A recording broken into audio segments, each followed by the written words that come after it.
Welcome to another tutorial. I'm actually redoing this tutorial to condense a few things, and also because public matches for Black Ops 2 got a nice little update. It seems like now that every single public game has a chance to get a dedicated server. Keep in mind this is not every game, as people can still pull hosts, but it's a nice little addition as it's possible now to hide your IP in every single public match. It's also possible to force a dedicated server, and you can actually prevent dedicated servers if you want. So in this tutorial I'm going to be showing how to do all those three and also forcing hosts. Once you finish with that, we're going to be setting up Zone Alarm for the basis for all these tutorials. So first, just open Zone Alarm in Kane. And there we go. Yes. Okay, few details, settings, keep that on medium. I gotta turn my Xbox on.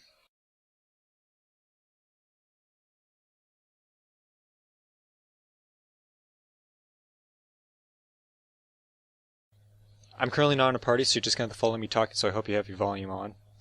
First you want to poison the connection. Let's wait for that to come up. Fuck, that's taking a long time. There we go.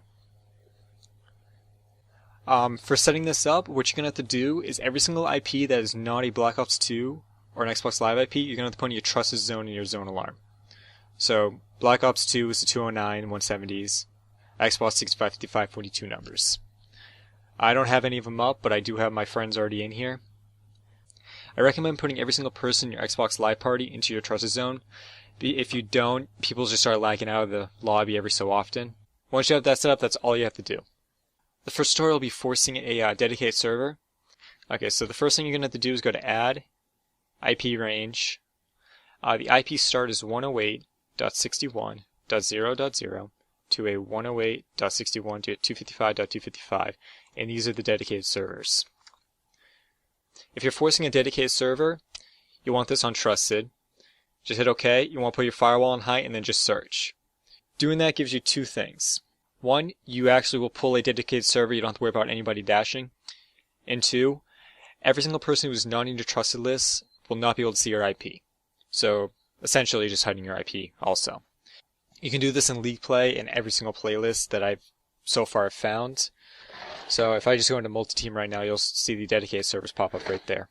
Okay, the second one is preventing dedicated servers. This one's pretty simple too. All you have to do is go to View Zones, double click on this dedicated servers, and put it to blocked.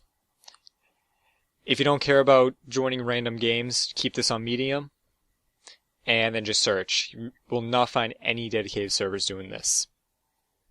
So now if I search and back out without getting thrown into a lobby, which I just did, every single IP here is not a dedicated server, and I'm probably going to be blanking those out anyway. There's two ways you can force hosts. You can force your self-host, or you can force a friend host. I recommend forcing a friend host because you don't have to worry about lobby merging, migrations, or anything. And you pretty much know exactly who is going to be host. There is a small chance it might switch over to another person in your trusted zone, but it doesn't happen often.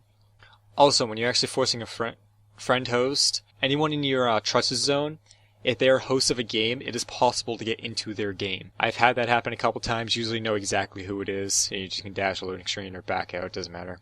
Forcing your self-host is just a pain in the ass. All you have to do is put everyone who is in your Xbox Live party, your lobby, whatever, into your trusted, which we done earlier. Next, you put this to high, make sure you're the lobby host, and then you just public match, find match, and you want to search. And I'm going to remove all these and have them go through. All you do is wait. It will give you your own lobby after a while. Oh, I almost forgot. When you're searching, make sure you put your search preference on best. It will give you a lobby faster, I believe.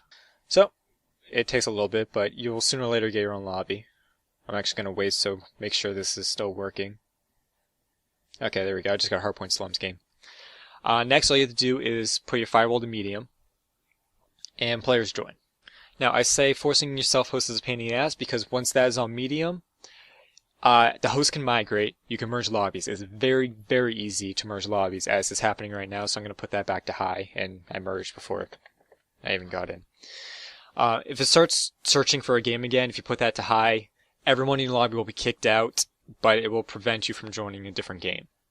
Now, forcing your friend host is a much better way. And same exact way as everything else. All you have to do is have your friend who you want to be host to host the lobby. Join their game, put your firewall on high, and just leave it there. And just have them search. It puts you into your own game because you cannot actually connect to anybody, so there's no host that's good for you. So they just throw you into your own lobby. There's a couple safeguards doing it this way too. If the host does migrate out of your trusted zone, you will be kicked out of the game before it even starts, and just tell your friends and have them dash loading if the game did start, and you'll be fine. I have had only once that the game has actually started with me blocking them, but I think that was just a fluke. I had no idea what the hell happened, and luckily they didn't dash. In this tutorial, we went over forcing dedicated servers. This is for people who don't care about having hosts and they just want to have a decent connection, or don't have to worry about people dashing. That you do not have to be poisoning with Kane. We also went over hiding your IP. This you must keep Kane poisoning the entire time. It's a little risky doing this because Kane has been known to crash for me occasionally, and that will kick you out of a game. We've also went over preventing a dedicated server. I don't see why anyone would do this without actually forcing hosts instead, but for anyone who just doesn't want to force hosts, just don't want dedicated servers, you can do that. The last one's forcing hosts. I actually forgot to mention, but you cannot have the dedicated servers in your trusted zone when you are forcing yourself or someone else hosts, otherwise you'll be put into a game. All in all, I think that's pretty much everything. There's more things you can do with this, but I really don't want to show people how to do this, because I'm pretty sure people will just start abusing doing this crap. I think people can agree. But all in all, I think that's everything. See ya.